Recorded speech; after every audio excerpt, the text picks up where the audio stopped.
Okay. All right. Hello and welcome to the Addicts Anonymous podcast. Today's episode 36. We have Jen F. doing an interview with us. Hi, Jen. How are you? I'm great. How are you today? Doing well now that you're here. We had a fantastic pregame talk, so to speak. But Yep, yep. let's dive into this. Tell me about yourself. I am a newly single mother of two young girls, ages 10 and 2. Um, I have lived in Austin, Texas for about 14 months now. I left Chicago after a divorce. Um, my husband is the father of my kids, and we were high school like best friends. He was that guy that like always had the crush on me. Like he would do anything for me. He was like there to pick me up when I got in a fight with the boyfriend, and made sure I got home okay, and listened to me, cry my eyes out or get excited about this one or that one. And they were all assholes. And I was addicted to drama. I was addicted Okay. to I was addicted to pity. I felt like Yeah, if I was just saying, I elaborate on that a little bit. You said pity. What so what do you mean by so that? so I like to have people feel bad for me. Um I feel like if I focus on what's wrong with my life and I talk about like how awful he was yesterday, or like can't believe what he did, what I put up with, and if I can get that sort of label as like the girl who like hasn't, a shit run of it, like maybe then people will be extra nice to me, and I benefit from that in some way. That's the subconscious motive behind just dishing out my business. Do you still have that problem nowadays? Is that still something you battle with? Or have I you think away? I think I've learned to write about it now rather than rant about it. So write You over journal. rant. Yeah, big time. Big time. And I find that like doing that is my filter. Once I get it out on paper and I'm able to like look at like what my mind was trying to say, and where my emotions were, and what my motives were, um it allows me to edit them and to take a look at myself and reel it in. Like, why am I saying this? Is this something that I really want to share? Is it a little overdone? Is it too personal, or is it too crazy? Is it ill intent? You know, am I being selfish in talking about this right now, or bringing this to this person? And what I love is I date everything. I love to go back in old journals, and like, so today's the 25th.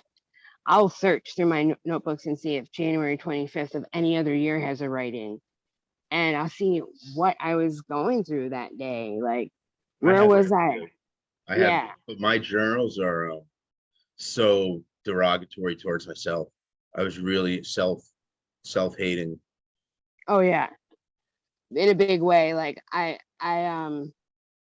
feel like it kind of gives a weird perspective to go back and look at what you write. It's almost like sometimes you didn't even write it.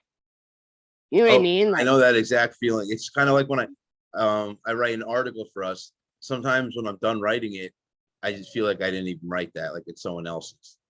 right, right. And it happens quite often. Like, I write letters to people too. Like, I prefer to communicate that way, especially like I have a problem with confrontation. So like I tend to get very emotional at the drop of a hat, like anything can turn into crying my eyes out and the world's gonna end.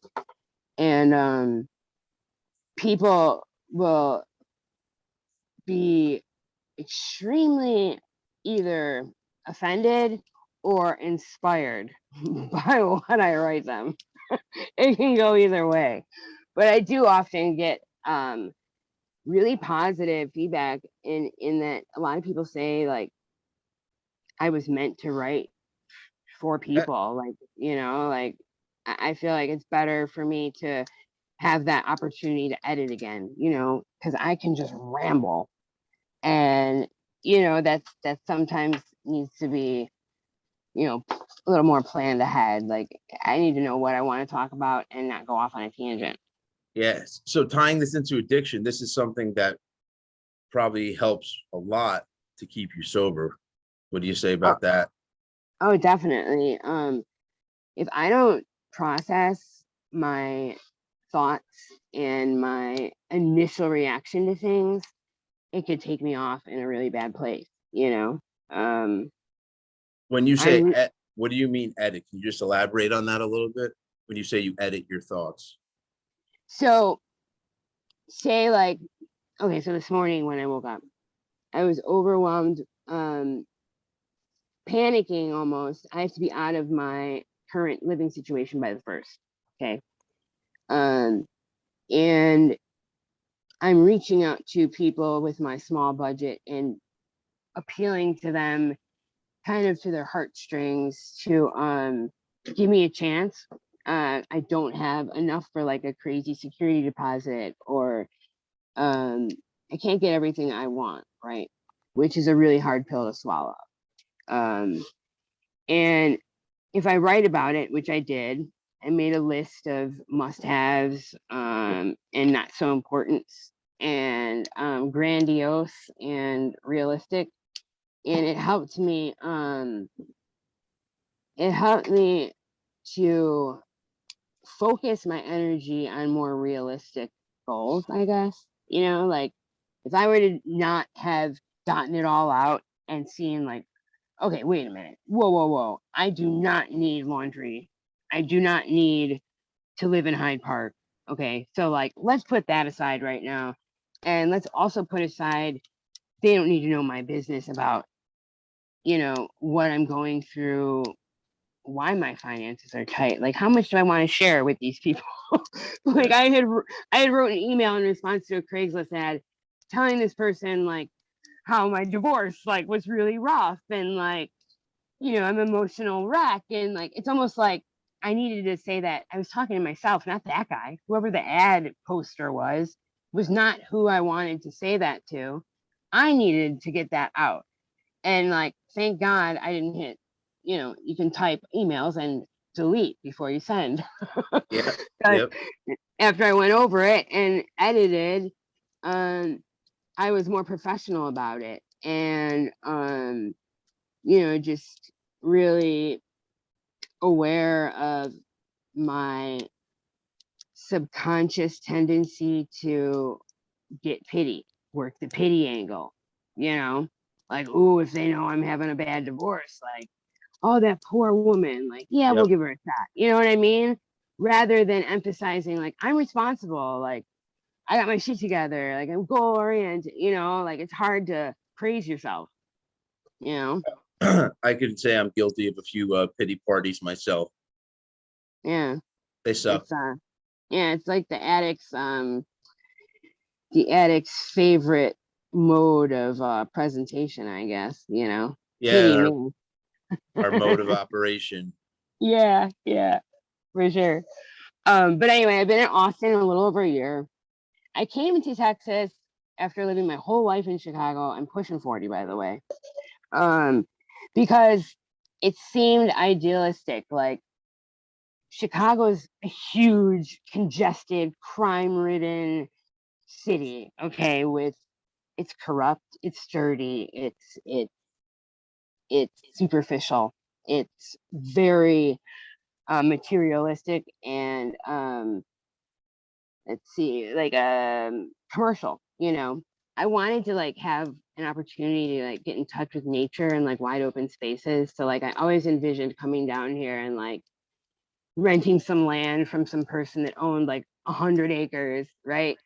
And Mhm. like standing and like watching the sunset over like the horizon, and like hay grass blowing in the wind and like not a neighbor in sight and full sky of stars and uh I want to build a tiny house and building my tiny house in like a couple months and just owning it, being strong. And the reality of the situation is here I am over a year later, and I've had 100 projects that I've started and 100 projects that I've talked myself out of. You know what I mean? Like my fear of failure is huge, huge. And that's one of the things is if you don't do it, you can't fail. Exactly. Right. You never know, right? And I don't want to live the what ifs, right? Yeah, no, I mean, it's like me starting this group. I said it, and I was saying I want to do something like this for a while. So finally, Yeah. maybe something came over me where I actually did it, and look where we are now. Yeah, it's inspiring. You had mentioned that you're writing a book. Like, how many addicts say that? Oh my God, I should write a book. I want to write a I'm book. real nervous. Yeah, like, I feel at one point or another, like I know all my people that I associate with have said that exact phrase. I should write a book, or you should write a book. And to sit there and do it is not only like inspiring, but it's brave, like once you're on paper, you're tangible. Your Yeah, life, your everything is in someone's hands, literally, and right? You're raw.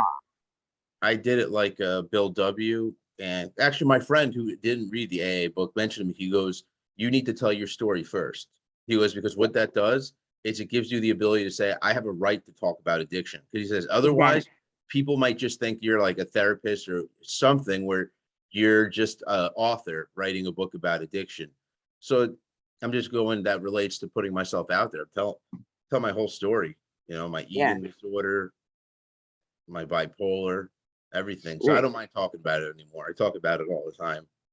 And I love that, to feel comfortable talking about like where you've fucked up in your life and the bad choices you've Yeah. made is what every person really needs to learn to do. Take You got to responsibility. own it, right? You've Yep. got to own everything. Own it. You know, if you're a full blown junkie, you don't want to quit. Own it. You know Hmm. what I mean? If you're clean and you don't want to hang around people that are getting drunk and you think a bar is a bad idea, then own it and stick to it. Never be persuadable. That's Okay. weird. I think I made that word up. Yeah. Maybe it'll make its way into the dictionary. Yeah, right. For sure.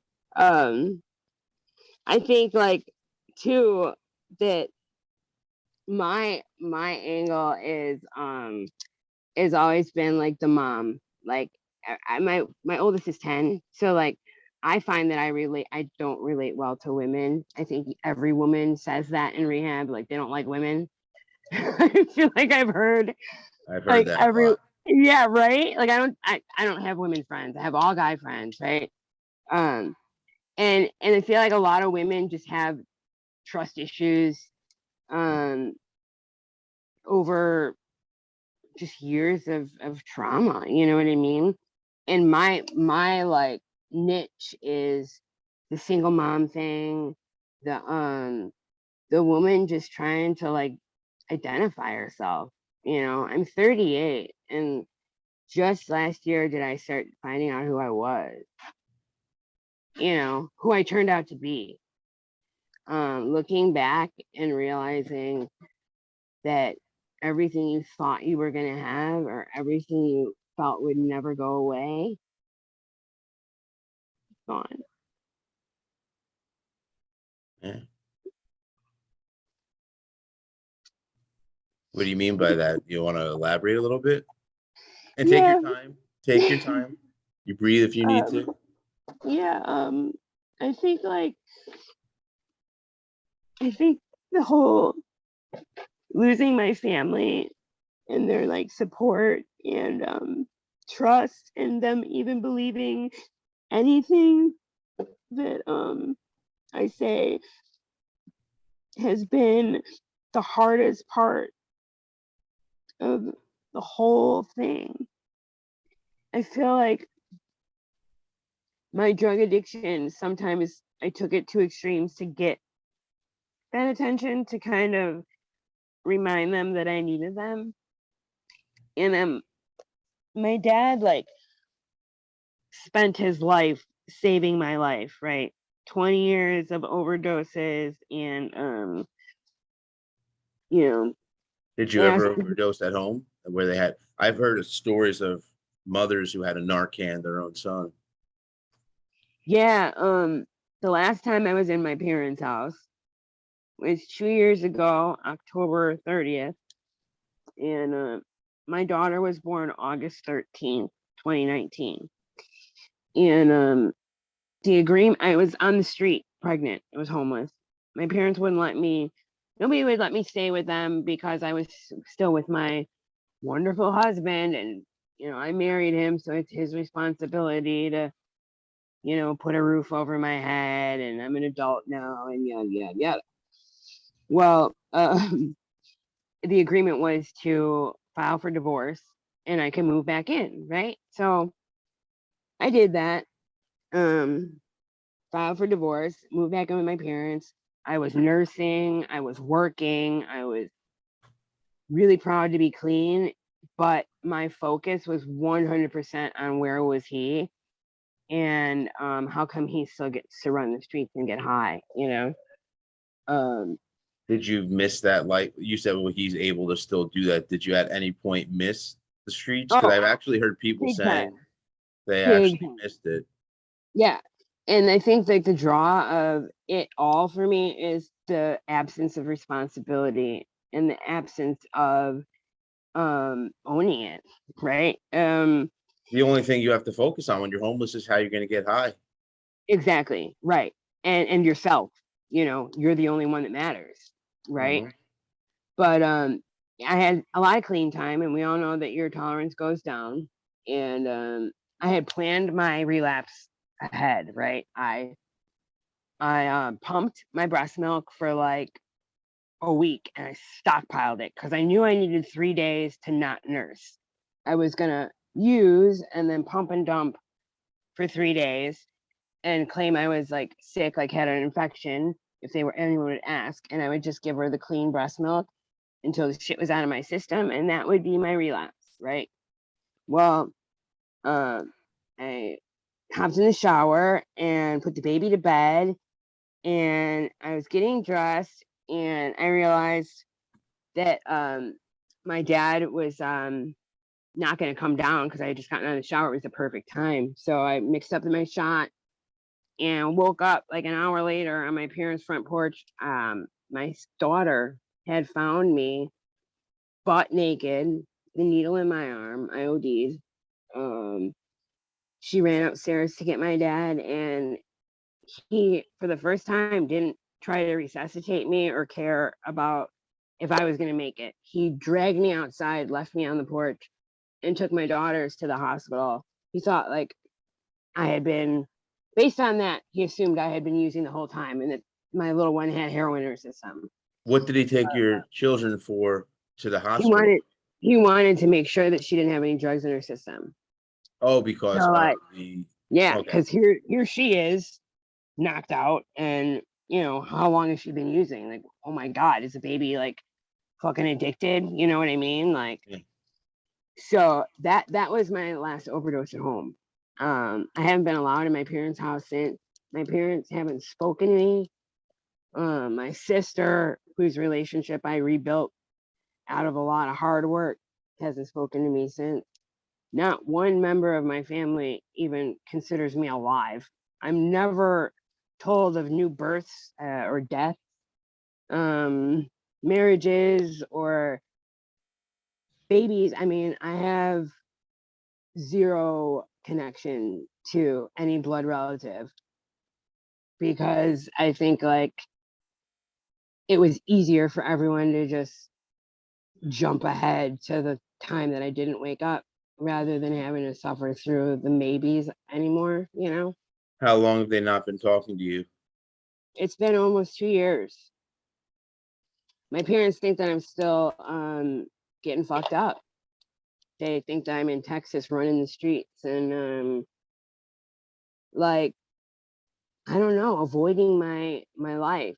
I'm definitely avoiding Chicago because I feel like that would be the death of me, to go back to all my familiar people, places, and things with so much emotional baggage would be my last moment. That would definitely be my overdose. Like, that would kill me for sure. So you were basically scared to go back home. Yeah, oh definitely, in a huge way. It's too easy there. It's too easy to be nothing. you know it's too easy to be awful. And yeah, it's just, it's a lot of things that I just don't want to ever go back to, right? So that overdose really, I don't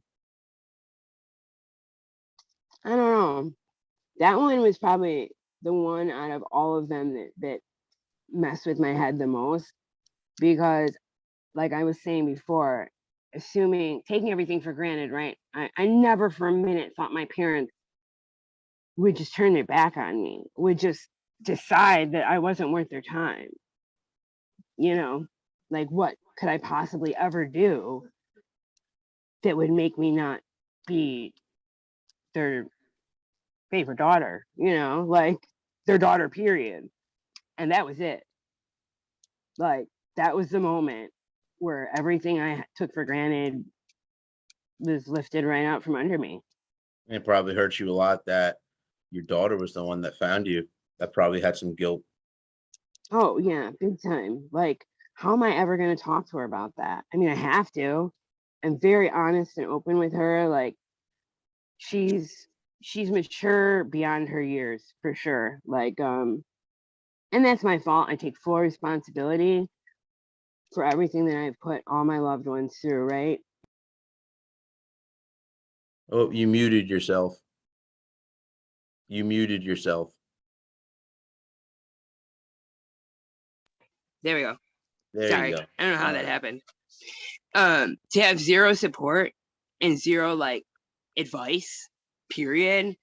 Like, I came down here by myself, one-way ticket with like everything I owned in a suitcase. My That's parents had scary. already, huh? Oh, I That's can't. scary to just move, out and go somewhere with no friends, nobody. That would terrify me, is what I'm trying to say. Yeah, it's like that one thing that I always knew I had to do. They tell you, a lot of therapists have told me, like, over the years, like, sure, you could leave, you could change your location, your city, your country, even, but you've still got you. You're still bringing you with you. True. You're the problem, right? But I found that, like, that was like the one thing I didn't do different every time. Like, I never changed location, and it actually worked for me. Like, um I feel like it was shit or get off the pot in respect to either embracing the divorced single mom role or the strong ass single mom role, like being the one that like looked back and laughed and learned from it, or just took it off the deep end, right? It's basically you get to choose who you want to be, choose who you are. Right. Right, for sure. But being honest and like with yourself is the hardest part, right? Oh Because yeah. like, Oh yeah. That is the toughest person to lie to. That is the toughest person to mess with, yourself. oh That's yeah, that's the worst thing you can do, is lie to yeah. yourself. At least in my mind.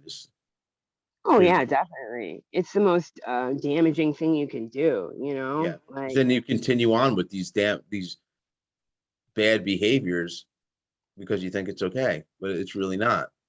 right, right. This whole like self-medicating isn't all about narcotics, self-medicating can be anything. And hey, we're not doctors. No. um yeah, it's just, it's my the love that I have for my kids with the separation between us has become clearly front and center in my life as like the reason that I'm still here.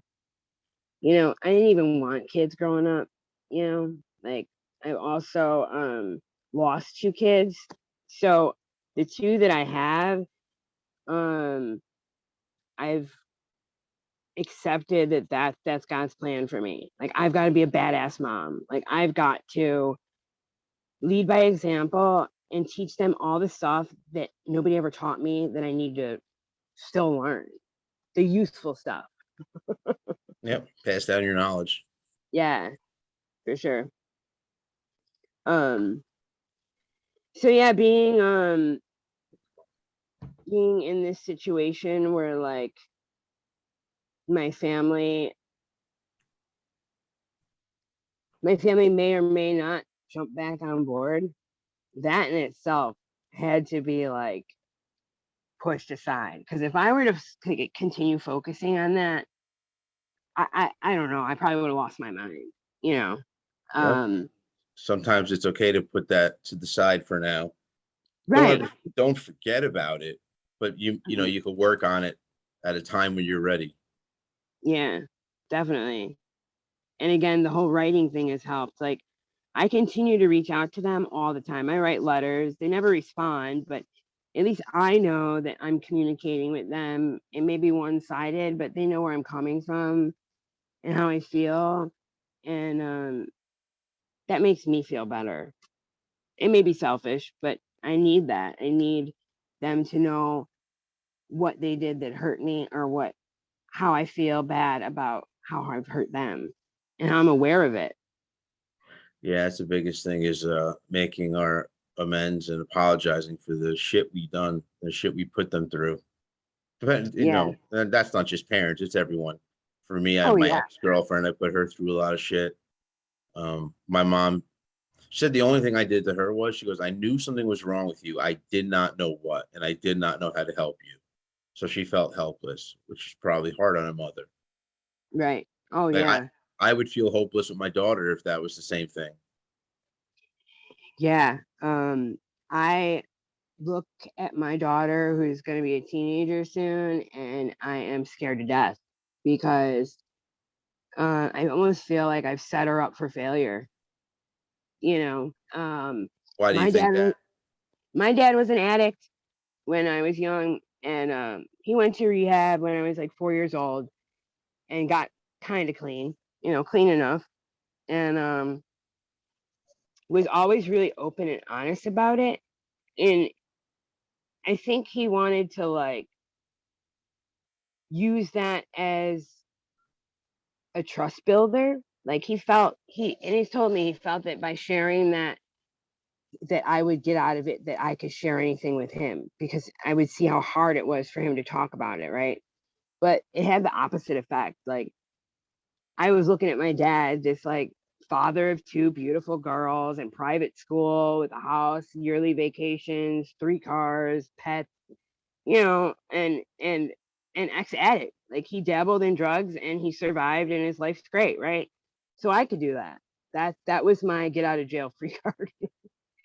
That was like that was my always in the back of my mind. Like I can I can have fun and let it all out and I'll be fine. I'll put it behind me and move on with my life and it will have been an experience. And yeah, no, I've like become everything I had become everything I never wanted to be. Everything that I was afraid to be, the mom who said F it when it came to getting her kids to school or putting groceries in the fridge. The college student who decided getting high was more important than showing up for the exam, credit card debt like you wouldn't believe, just irresponsibility. And again, always thinking in the back of my mind that my parents or somebody would be there to bail me out. And I feel like my daughter's been a witness to all this, like she she sees what I'm going through, and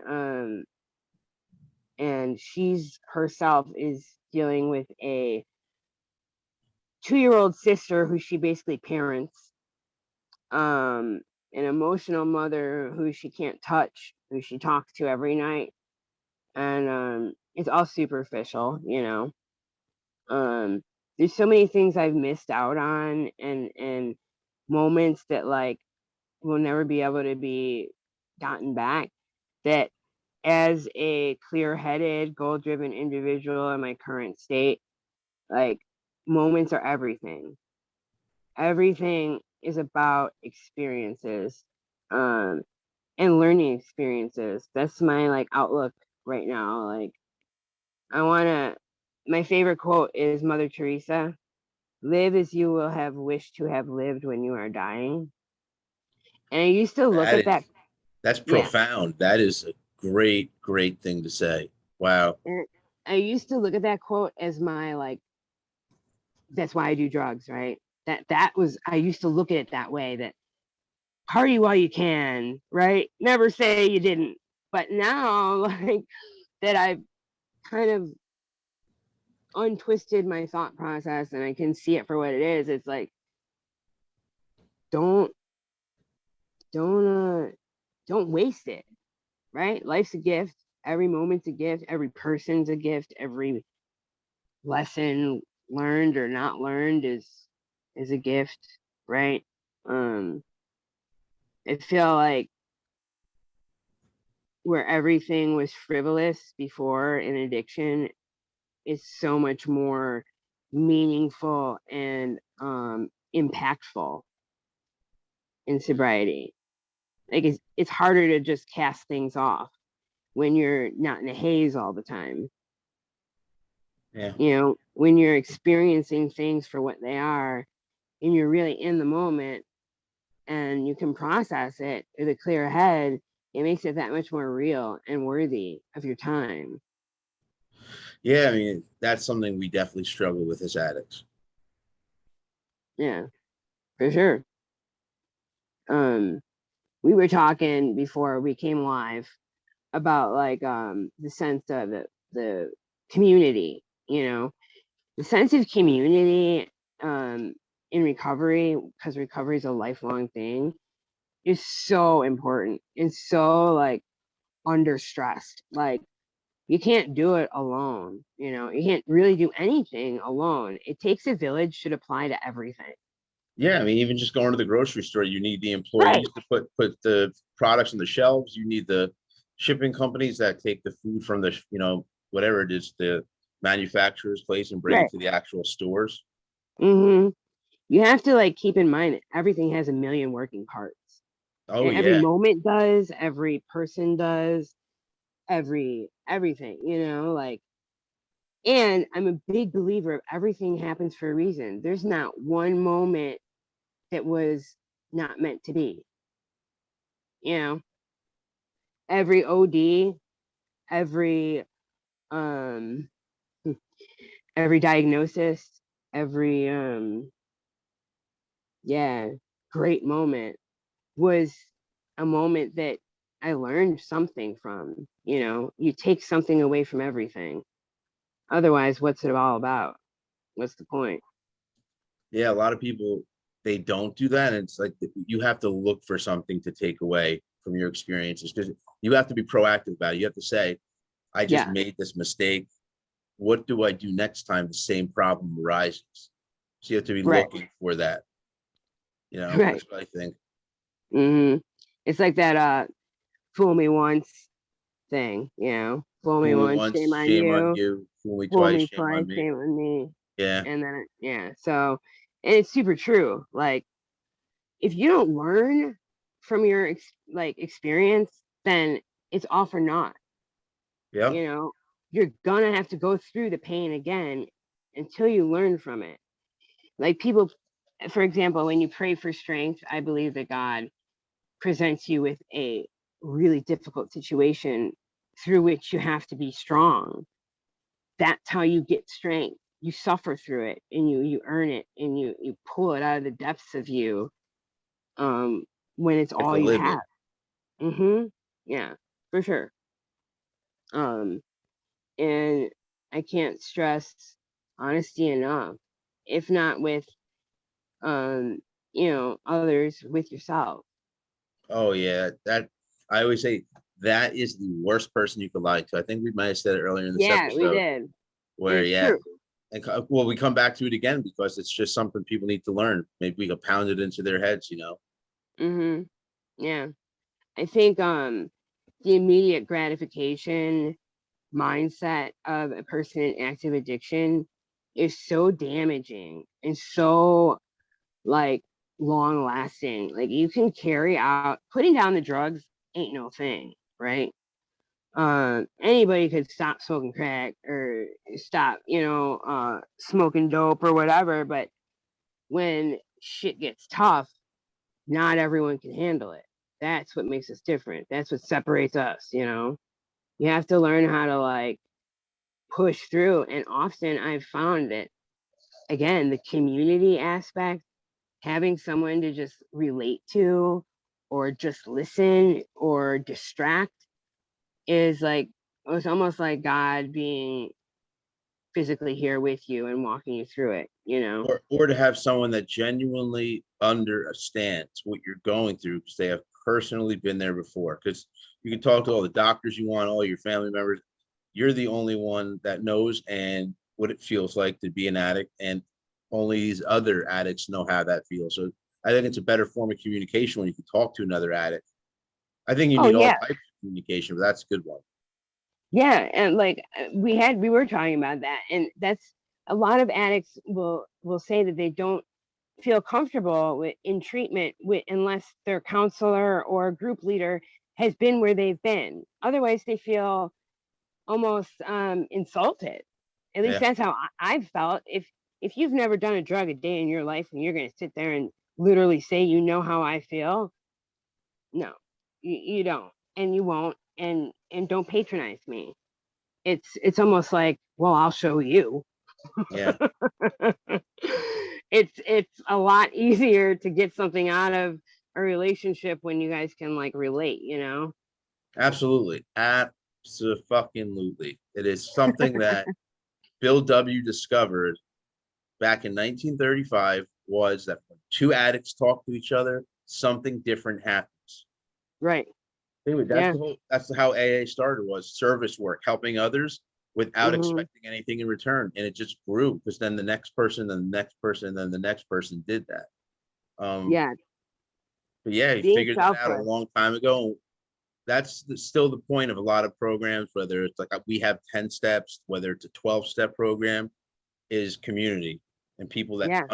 people that understand what you're talking about. Right.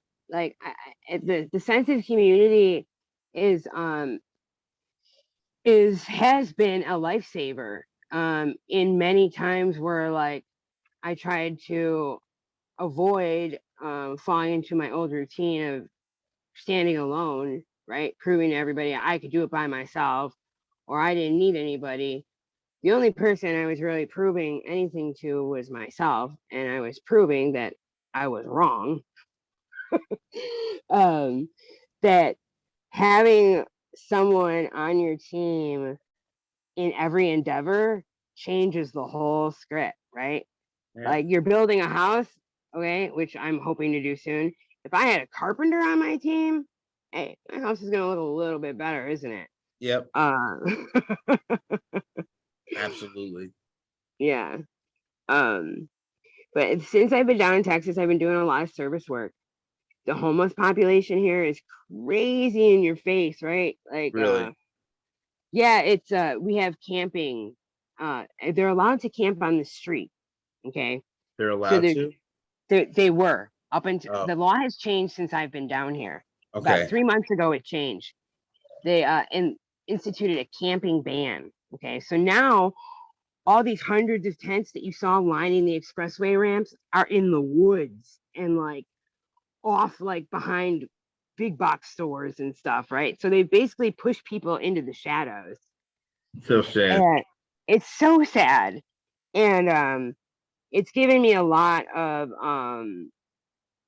let's see, pride, I guess, and a lot of motivation each and every time that I get a smile in return for something that I've done for anybody that needs it. Like the temperature dropped, pass out blankets, boom. I'm not expecting anything in return, but knowing that what I did made a difference or was something that they needed. Selfless acts are God's grace. And I think it's okay to feel good about good things you do, because that's kind of what motivates you. Oh, for And sure. at the same time, if you're doing something for yourself, but it also happens to be helping others, it's not a bad, it's not a bad thing. It's not Hmm. a bad thing at all. Yeah, for sure. Um, I get a high from this. yeah. Oh, definitely. I Yeah. love that feeling like after like a good meeting where you're like literally high. Yeah, Yeah. for sure. Yeah. It really, Yeah. it really does help. It helps me. I kid around, and I said to my mom, I go, Mom, I don't have time to relapse. I keep myself so busy. I don't have time to run to the store for a bottle of liquor. And Idle hand it keeps me going, keeps me going. for sure. And that is so true. Idle hands are the devil's playground. Never was there a more true statement. Nope. Boredom is a killer. Oh yeah. You Oh know, yeah. and in reality, like there's 1,000 things to do, right? I just laugh every time that I find myself bored, right? Because it would take me 2 seconds to find something that needs to be done. It's Yeah. just a matter of like, Looking I don't for it. know. Yeah, right. Looking for it, and it's also a matter of not avoiding it. Period. Ah, there you go. That's a very good point. That's a Yeah, very good point. yeah. So, So what are your plans for the future? And so one thing I never asked you actually, real quick, what is your drug of choice, or what was your drug of choice?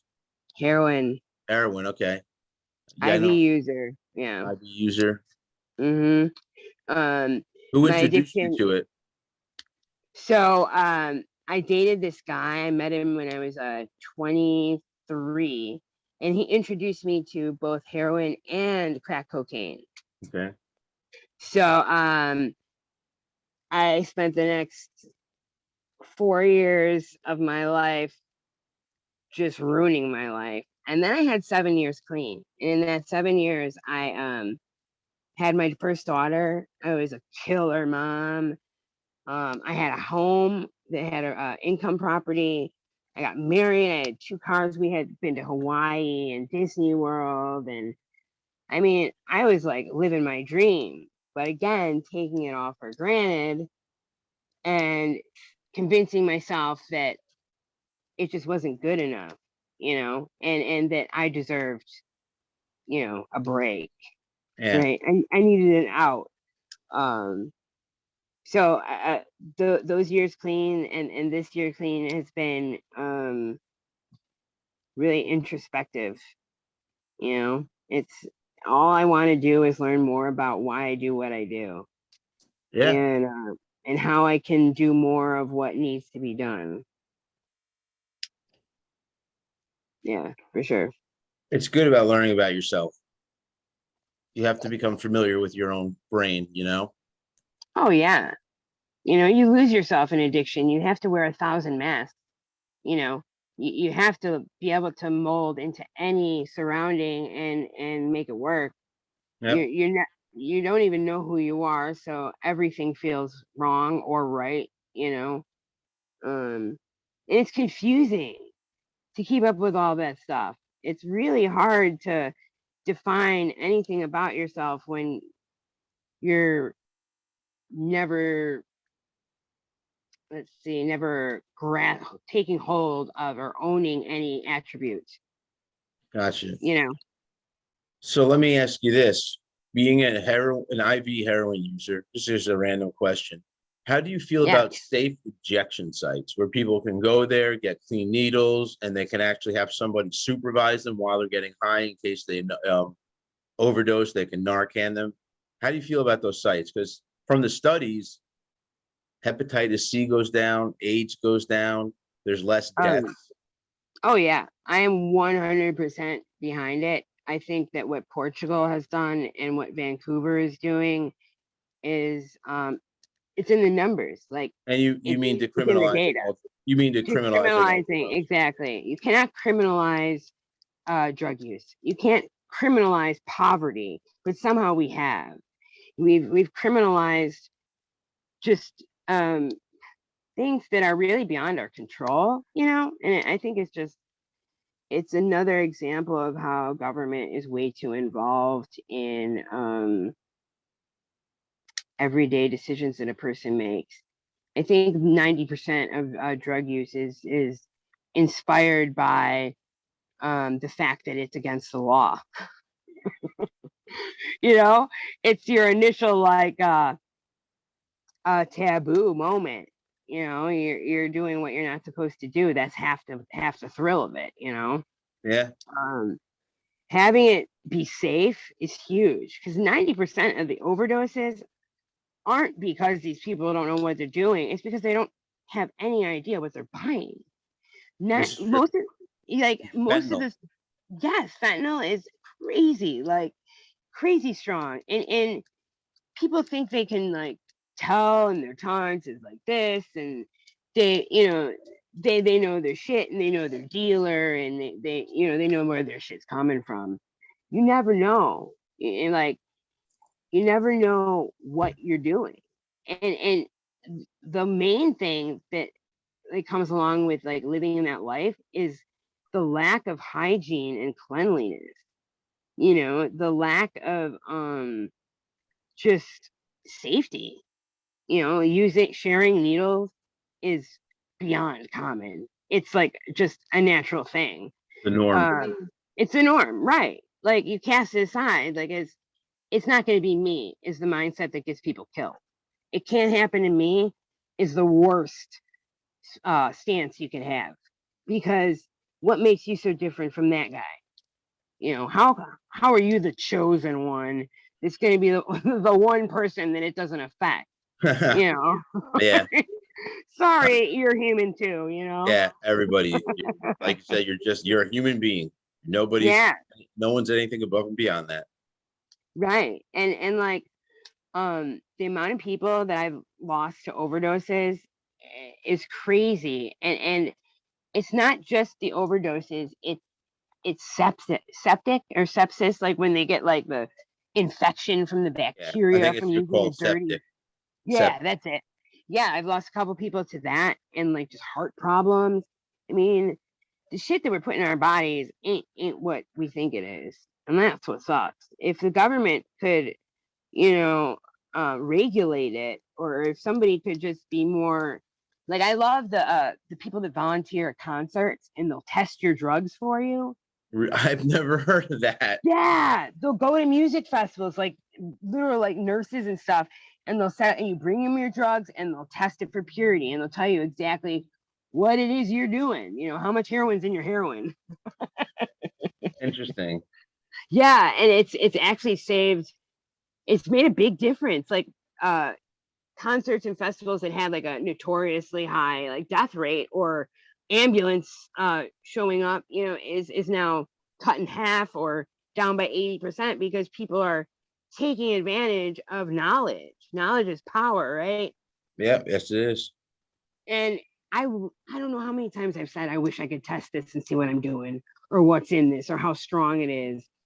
But like that that requires coming out into the world with your illegal substance and risking getting arrested, or you know what Yeah, I mean? Like absolutely. Yeah. safety is second to jail time. I know. It sucks. It Yeah, sucks it that's that way. does. It does. Yeah, it's crazy. So what are your future plans? What do you plan on doing with your life? I know you and I are talking about trying to help us out, help grow this group. But what Yeah. are other goals in your life? What else are you trying to do? So I've pretty much whittled down my grandiose goals to two main focal points. Okay. I'm What are those? extremely environmentally conscious. Okay. Climate change is here and now, and it's in 30 years, like when my kids are like having their first kids, if they even get to do that. Um, the coastlines, the geography of this planet is going to be different. The people are going to have to move away from cities. Energy is going to have to just completely morph into fossil fuel free living, and there's so many adjustments that need to be made, and it's just nobody has the education. I want to educate people on what's going on, and guide them through simple things that can be done. I'm trying to start a nonprofit right now. It's called Salvages, and I want to save construction material. Right, people are building in this city right now like crazy because everyone's moving from California to Austin. Like Google, Indeed, Tesla, all these big you know companies came here, so they're bringing an influx in population. So torn down buildings, where do they go? They go to landfills. Landfills are already overflowed. Um, the amount of gases that get into the atmosphere from the trash just sitting there is crazy awful for the planet. My company would focus on rescuing these construction materials and teach a man to fish, right? Rather than giving them fish. So then I want to utilize the skill and the workforce that is right there in the homeless population. I want to um, I want the homeless to have access to building sites and the materials they need to build a home for themselves, to have the pride and walk away with the skills and the knowledge that come along with it. And just being a great mom, I want a mortgage-free life. I would like to convert a school bus and get back to my hippie roots. Find us a nice commune on a mountaintop somewhere. We have a lady in our group. She's a sweetheart. She actually sold her house and left her apartment. She's now a permanent RVer, and I she's love just it. and what she's doing is she's traveling the country, meeting all the group members from Addicts Anonymous. She's one of our admins, so I love it. she's meeting all of us face to face, and we're all getting pictures with her. I love it. I love it. Yeah, That's my vision. Like, I want to homeschool my kids, and like I have like a specific timeline set out. Right. Of course, we know that's gonna pan out, and I'm gonna stick to it. Right. yeah. Ideally, but I want to homeschool them, and I want them to like live life. My I'm convinced, and I know this is so like doomsday prophecy thing, and like I'm convinced that um my kids won't have grandkids. And like living the life, living in a world that we're living in. Like having the whole like idea of employment, holding a job, um, two cars, two kids, 9 to 5, like that's all out the window. The world is like crazy changing, and not in like the best way. Um, I think the number one negative impact that all of the things that we're going through, climate change, the coronavirus, advances in technology, is that it's breaking the bond between human beings. I think like the social graces are gone. People don't know how to like interact with each other one to one. They don't know how to hold a conversation. They don't know how to properly introduce themselves to people, like shake hands, eye contact. Um, I don't know how to sew. Um, some women can't cook. Like I just feel like there's so many messed up priorities and like changes to like adjustments that need to be made. Like I don't know. I'm overly inspired by people that are doing it, and constantly you know testing myself with different ideas and different skills, and seeing like what I flourish in and what I can how I can inspire others. And I'm done, most importantly, in focusing on what I don't have and what I can't do. Like I'm proud of what I've done and where I've been. Um proud of everything I've survived and every moment that I've experienced, and really intrigued to see how much more I can grow. That's great. I Yeah. mean, it's great that you're looking to grow, because I feel like the moment we stop having that natural curiosity and want to just learn new things and grow more and more, I think once we lose that, life just it's not fun anymore. Right. That's the magic, you know. Yeah. Exactly. That's the magic. So what is so getting towards the end here, let me ask you this. Do you have a message for our listeners? Anything you would like to say to them about things you do that can help them, or what do you think they should be doing to try to get sober, stay sober, etc.? Um, I'd like to say that if you're actively in addiction right now, um, look yourself in the mirror. It's really hard, and you may hate what you see, but what I can guarantee you're going to get out of it is the knowledge that you're still here for some reason. Go find out what that is. You know, no regrets. And if you're in over that hill and you've put the drugs behind you and you're struggling in recovery and just dry drunk in it, um, explore yourself. You know, really just try new things and put yourself out there. You never know unless you try, right? No, Don't you sell yourself short. You can do anything you want. You can do anything and be anyone you want to be. absolutely, absolutely. And I think that's a great place to wrap up. I want to thank you so much, Jen. I think we did a good interview. How do you feel? I think so too. I think we did. I'm going on a pot of coffee, so, so I feel like I was on super high speed motion. But that's just naturally me. I look forward to working with and meeting everybody out there, and getting our initiative for community out there and rolling away. Absolutely. So to everybody watching, if you like what you heard, click on the bottom right subscribe button. Also give us a like. Look at she's giving the peace symbol, Jennifer. And also give us a rating on iTunes. Go to our Facebook group. You can join there. Also, our Facebook page, you can give us a like. And also on the Facebook page is a lot of the events for our Zoom meetings. So I would say definitely check out a Zoom meeting. We have them daily, sometimes twice a day. And that's all I got. Until next time. Thanks.